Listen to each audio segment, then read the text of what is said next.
दोस्तों, इतने खतरनाक और डरावने टाइटन आपने शायद कभी देखे ही नहीं होंगे। ये विशालकाय टाइटन किसी दौलत, किसी जगह या किसी चीज में इंटरेस्ट नहीं रखते। इनका सिर्फ एक ही मकसद है, इंसानों को खाना। ये टाइटन जहां जाते हैं वहां सब कुछ तबाह कर देते हैं, घर, शहर और पूरी की पूरी सभ्यता। सिर्फ 5 साल के अंदर दुनिया की ज्यादातर आबादी खत्म हो जाती है, बस कुछ ही इंसान जिंदा बचते हैं। और इस वक्त डर का लेवल इतना ज्यादा होता है कि लगता है जैसे पूरी दुनिया टाइटन के कब्जे में है। अब सवाल ये है, इतने छोटे और कमजोर इंसान क्या इन विशाल राक्षसों को कभी हरा भी पाएंगे? इसी सवाल का जवाब मिलता है आज की इस कहानी में। टाइटन से बचने के लिए इंसानों ने एक बड़ा फैसला लिया। उन्होंने बहुत ऊंची ऊंची दीवारें बनाई, इतनी ऊंची कि टाइटन भी उन्हें पार न कर सकें। इन दीवारों के अंदर पूरी मानव सभ्यता बस गई। शहर को 3 हिस्सों में बांटा गया। सबसे बाहर एग्रीकल्चर जोन, बीच में इंडस्ट्रियल एरिया और सबसे अंदर सेंट्रल सिटी यानी इंसानों का मेन सेंटर। जाहिर सी बात है, बाहर के 2 हिस्सों में रहने वाले लोग सबसे ज्यादा मेहनत करते हैं, खेती, काम और सुरक्षा, सब कुछ, ताकि अंदर रहने वाले लोग सुरक्षित रह सकें। धीरे धीरे ये जगह एक अनब्रेकेबल फोर्ट्रेस बन जाती है। लेकिन दोस्तों, इस दुनिया में कुछ भी हमेशा के लिए अटूट नहीं रहता। जो चीज आज अजेय लगती है वो भी कभी न कभी टूटती जरूर है। और बहुत जल्द ये दीवारें, जिन्हें अनब्रेकेबल माना जाता था, एक भयानक हादसे का सामना करने वाली होती हैं।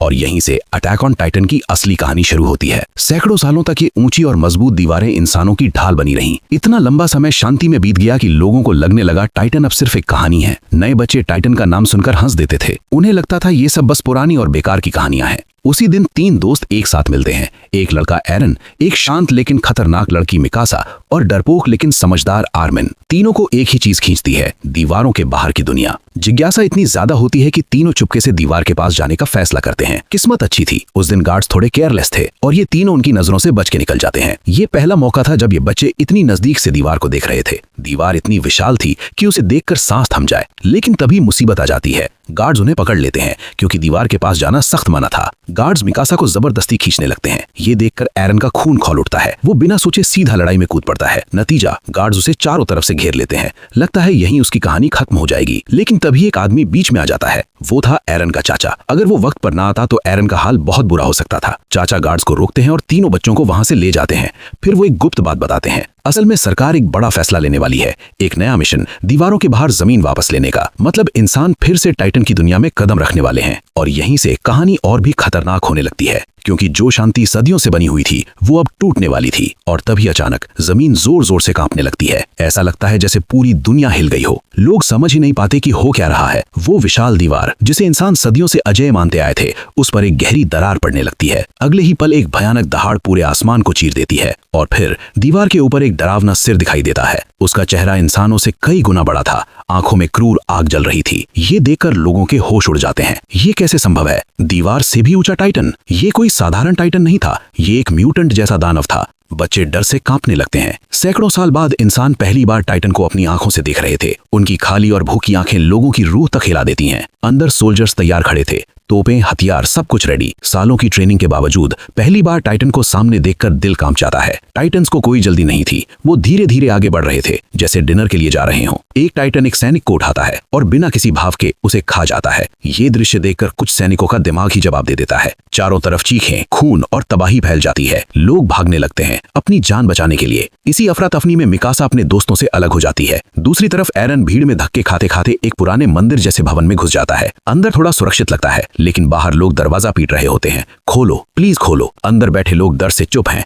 किसी में हिम्मत नहीं दरवाजा खोलने की। तभी एरन जोर से चिल्लाता है, दरवाजा खोलो। पूरा कमरा अचानक शांत हो जाता है। सबकी नजरें सीधे एरन पर टिक जाती हैं। उसी पल उसे एहसास होता है कि कुछ गलत होने वाला है। कमरा जोर से हिलने लगता है। लेकिन तभी एरन हिम्मत जुटाता है और दरवाजा खोलकर बाहर भागता है।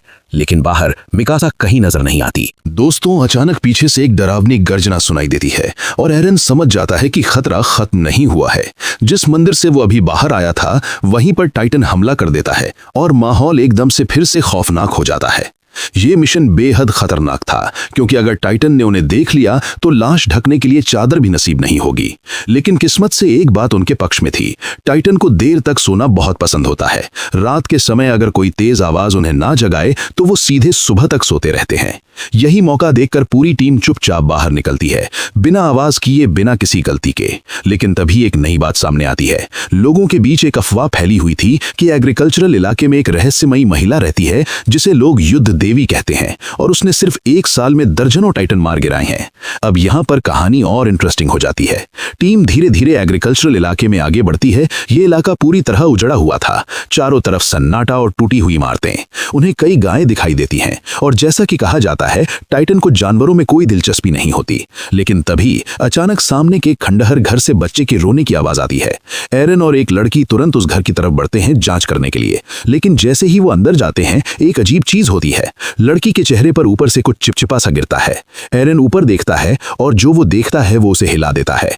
वो टाइटन का बच्चा था जो छत से चिपका हुआ था। तभी वो बच्चा जाग जाता है और इधर उधर हाथ पैर मारने लगता है और फिर धड़ाम से नीचे गिर जाता है।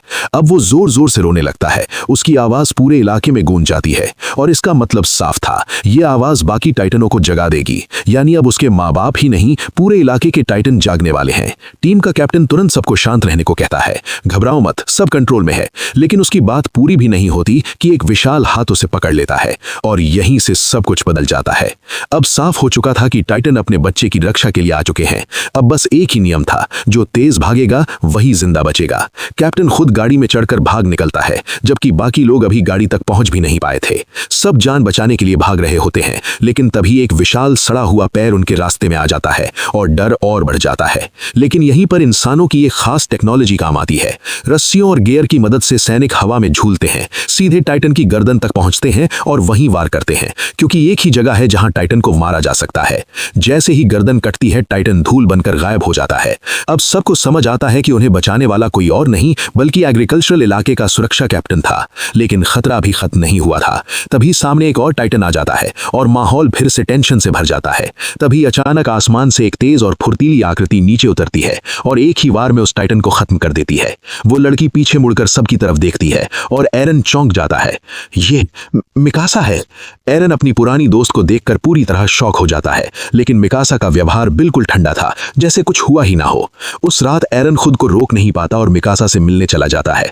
उसे लगा था कि वो उस दिन की घटना में बची नहीं होगी, लेकिन तभी एग्रीकल्चरल इलाके का कैप्टन भी वहां पहुंच जाता है। ये देखकर एरन चुपचाप पीछे हट जाता है और बाहर जाकर दर्द में चिल्लाता है।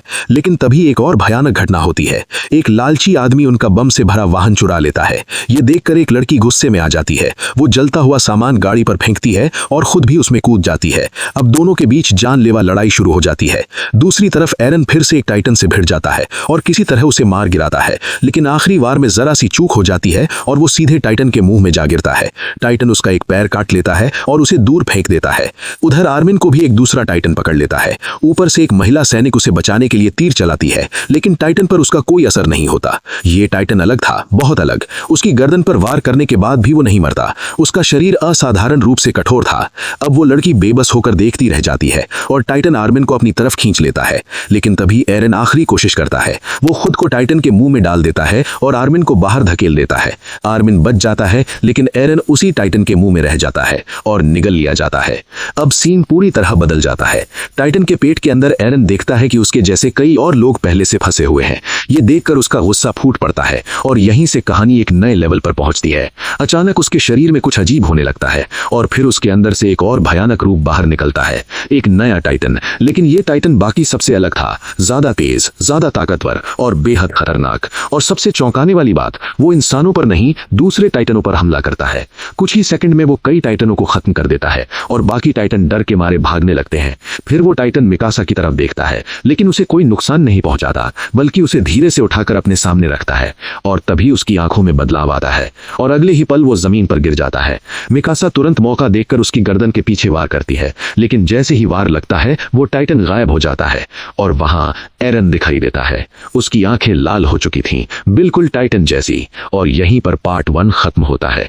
पार्ट 2 में सामने आएगा टाइटन आखिर पैदा कैसे होते हैं और वो असली दुश्मन कौन है जो इस पूरी तबाही के पीछे है। अगर आपको पार्ट 2 चाहिए तो कमेंट जरूर करना और वीडियो को जितना हो सके उतना हाइप करना।